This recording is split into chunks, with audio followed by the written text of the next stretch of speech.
ஓணம் பண்டிகை மற்றும் தொடர் விடுமுறையால் கோவை பூ மார்க்கெட்டில் பூ வாங்க மக்கள் ஆர்வமுடன் வருகை புரிந்துள்ளனர். இது குறித்த கூடுதல் தகவல்களை செய்தியாளர் சுரேஷ்குமார் வழங்க கேட்கலாம்.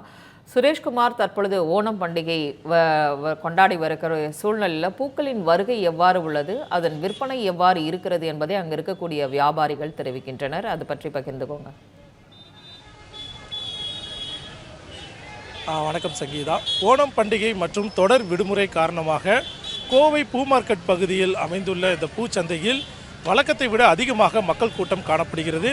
குறிப்பாக கேரள மாநிலத்தை ஒட்டிய தமிழகத்தினுடைய மாவட்டமாக கோவை மாவட்டம் இருக்கிறது.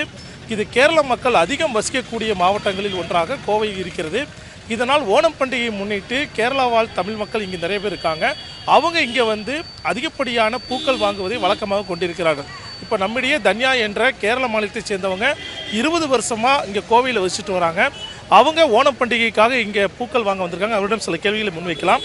அக்கா வணக்கம், நீங்கள் எப்படி இருக்கீங்க? இப்போது ஓணம் பண்டிகை முன்னிட்டு வருஷம் இங்கே தான் வாங்குவீங்களா? இந்த வருஷம் எப்படி இருக்குது அதை பற்றி சொல்லுங்கள். இங்கே தான் வாங்குவேங்க. ப்ரைஸ் எல்லாம் பரவாயில்லைங்க, ரீசனபிளாக தான் இருக்குது. கொஞ்சம் ரேட்டு ஜாஸ்தியாக இருக்கும் அப்படின்னு நினச்சிட்டு வந்தேன். பரவாயில்ல, நம்ம வாங்குற மாதிரி தான் இருக்குங்க. எல்லா பூக்களுமே நல்லா வாங்குற மாதிரி இருக்குங்க. நீங்கள் நினச்ச பூவில் இங்கே அவைலபிளாக இருந்துச்சாக்கா? வரத்து எப்படி இருக்குது? ஆமாங்க, நான் நினச்ச பூ எல்லாமே கிடச்சிதுங்க.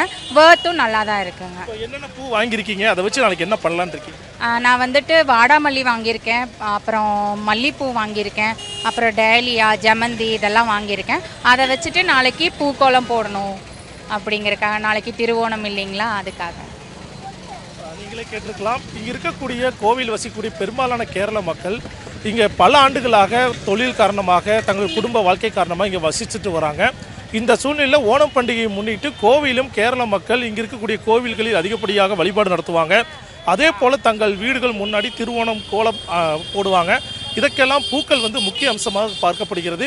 இதன் காரணமாக பூ மார்க்கெட் பகுதியில் அதிகப்படியான கேரள மக்கள் வருவதையும் காண முடிகிறது. பூக்களின் வரத்தும் அதிகமாக இருக்கிறது. வழக்கமாக 1200 ரூபாய் வரை விற்கக்கூடிய மல்லி இன்றைய தினம் பூக்கள் வரத்தின் காரணமாக 800 ரூபாயிலிருந்து 1000 ரூபாய் வரைக்கும் தரம் வாரியாக விற்கப்படுகிறது. அதே போல் அதுக்கு அடுத்தபடியாக இருக்க முல்லைப்பூ பொறுத்தளவில் 600 ரூபாய் முதல் 700 ரூபாய் வரைக்கும் விற்கப்படுகிறது. செவந்திப்பூ கிலோ 100 ரூபாய் வரைக்கும் விற்கப்படுகிறது.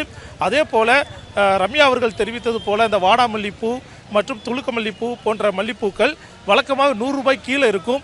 ஓணம் பண்டிகையை முன்னிட்டு அந்த பூக்களின் விலையெல்லாம் 140 ரூபாய் 160 ரூபாய் என்ற வகையில் விற்கப்படுகிறது.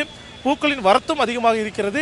அதனால் சராசரியான விலை என்பதாலும் ஓணம் பண்டிகை மற்றும் தொடர் விடுமுறை காரணமாக பூக்களின் தேவைக்காக வரக்கூடிய மக்கள் மகிழ்ச்சியுடன் வாங்கிட்டு போகிறத பார்க்க முடிகிறது. சங்கீதா.